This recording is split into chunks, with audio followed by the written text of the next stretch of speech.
let's review. We had tremendous profits caused by really short-term trading, which private individuals kept. And then when we discover that the profits were illusory and they were based on leverage and things that came home to roost long after the bonuses were paid and people moved on, well, then the taxpayer somehow is supposed to step in and socialize the losses. That doesn't make a whole lot of sense. And then we have these banks that are essentially insolvent that we've been propping up and pouring money into, when what we should do as a capitalist nation is say, sorry, you're insolvent. We have rules to cover that, and you go into FDIC receivership. As far as the depositors are concerned, it's a painless process. You have your FDIC guarantees. It was $100,000, now it's $250,000, and someone comes along and buys those assets. But you wipe out the shareholders and you get rid of the management and the bondholders. That's what happens when you bondholders, essentially creditors, you lent money to a poorly managed company that is now insolvent, so you're going to take some of the hit. That's what should happen. What unfortunately is happening is that we're just throwing good money after bad, propping up these companies, and trying to not be. Europe is the wrong model. Actually, if you look at what happened in Sweden, they did it correctly. Granted, they're much smaller, but they went through the process of taking their insolvent banks, putting them into receivership, temporary nationalization. We're not Paraguay. We're not going to turn these companies into wards of the state. It's a temporary process, and 6 months or a year later, they're spun out as freestanding entities. What we're doing is neither South American nor European. We're following the Japanese model, which is propping up these companies that really shouldn't be propped up, having all these companies that are called too big to fail, but in reality, they're too big to succeed. You know, no one could manage Citigroup. It was just a million moving parts and trillions of dollars, and you just can't stay on top of it. And when you look at these other giant companies, which, by the way, came about in the 80s, when people said, oh, we have to compete with Mitsubishi and Sumitomo and all these other giant Japanese banks that have since collapsed under their own weight. So we're letting these banks stay huge to compete with entities that don't exist the way they used to. I think we would be much better off not only taking the insolvent banks, throwing them into receivership, but also taking these ginormous banks and turning them into merely gargantuan banks. Take a ginormous Citigroup and break it up into 10 gargantuan banks. And it's still, you know, 1/10 of Citibank still puts you in like the top 10% of banks. Why won't that happen? Well, for a couple of reasons. First, they already won. They already talked the government into writing hundreds of billions of dollars worth of checks. But they're going to have to continue to write those checks. Good money after bad. Once you put $500 billion into a bank, look what happened with AIG. They basically dared the government to let them go out. We need another $30 billion, and if you don't give it to us, we're going to cause financial turmoil. That's essentially what they said. And the government buckled and gave them. That's why you shouldn't give these guys money in the first place. But at the time that happened, the first Citi bailout, the first AIG bailout, there was it was panic mode. Wall Street was taken by surprise. Everybody, you know, not everybody was taken by surprise, right, but enough people were taken by surprise. The public was in a state of shock. We've had the benefit of time now, so they don't have that working to their advantage right now. So how do we take the ideas that you're presenting and say this needs to be part of the discourse, because we have time to do this in a non-panic mode now?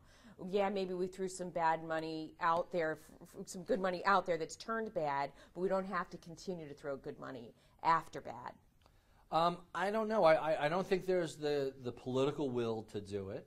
I think Obama has a much more ambitious agenda, and he's looking at this as just a cleanup exercise. But he won't be able to do that ambitious agenda if he's got to keep writing checks to the banks.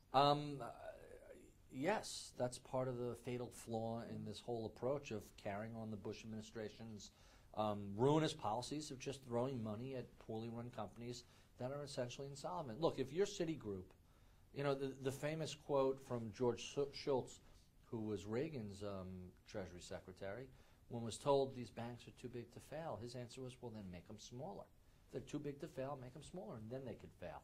So break them up. Break up Citigroup. Break up Bank of America. Break up, you know, maybe that's, forget not the good bank, bad bank, but essentially you spin out all the good pieces and, it goes back to the shareholders. The shareholders that bought these companies, they should take the haircut. They should take the full loss. That's what happens when you buy an insolvent company. The bondholders, the lenders, the creditors, they take the haircut. They'll get paid whatever it is, 20, 30, 40 cents on the dollar. But the thought of just writing more and more checks, it's unconscionable. And I don't get the sense that the economic team of the Obama administration is in step with the rest of the political team. And my takeaway is that Summers and Geithner won, and Axelrod and Emanuel lost the debate of what to do. I mean, if you run on a campaign of change we can believe in, then what they should have done come January 21st was turn around and said to Citibank and to Bank of America, we think you're insolvent, and demonstrate to us why you're not. Oh, and by the way, you're not getting any more money from the government. So, you know, what you could have just disowned what Bush had done and what Paulson in particular had done. Instead, Obama is in the process of making it his own. And right now he could talk about we've inherited this mess, and he did.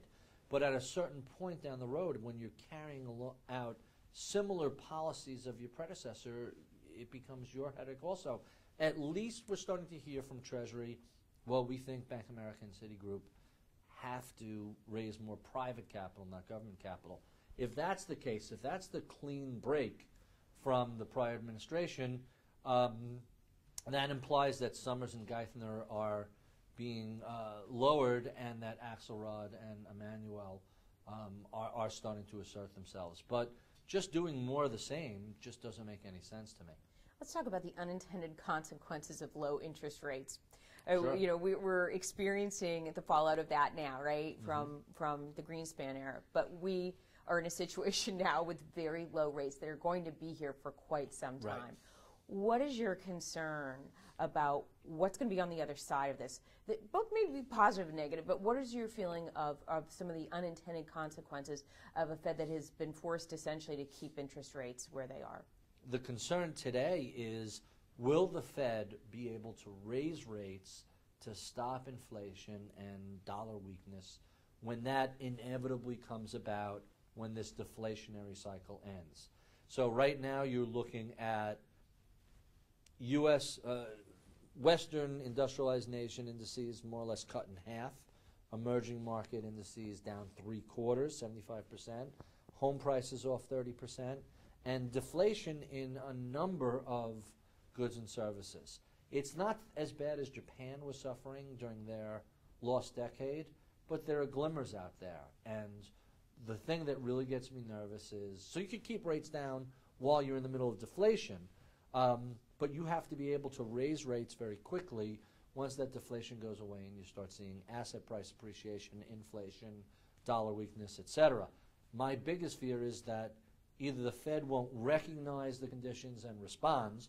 Remember, the Fed is a pretty awful forecaster and has been for a long time. Subprime was contained. We're staving off a recession. The economy was relatively strong. The recession, all these things that happened really took the Fed by surprise.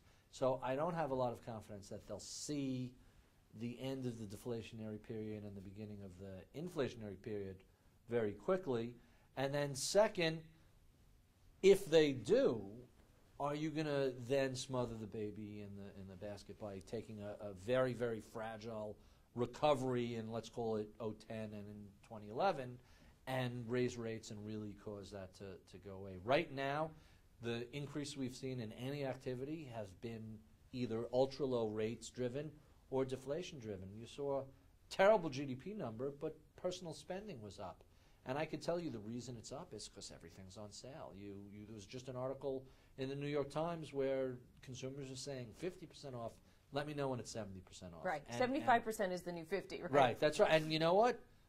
If you're a counter-cyclical investor / shopper, I forgot to say this because the dean had asked, what is there any good news? I actually got that question from a client, and I always say to them, if you like art or collectible automobiles or boats or anything that's an expensive high-ticket item or even a durable good, they're all on sale. Don't be afraid to put a low-ball bid out. You never know. If there was a piece of art that was selling for $12 million and you bid $2.5 million, the person's going to tell you go jump in a lake until he tries to sell it, and then suddenly someone's foreclosing on his house, and it's all he can get. So those inflated prices have to get cut in half, and then you get the distressed sales, and you end up down 75%.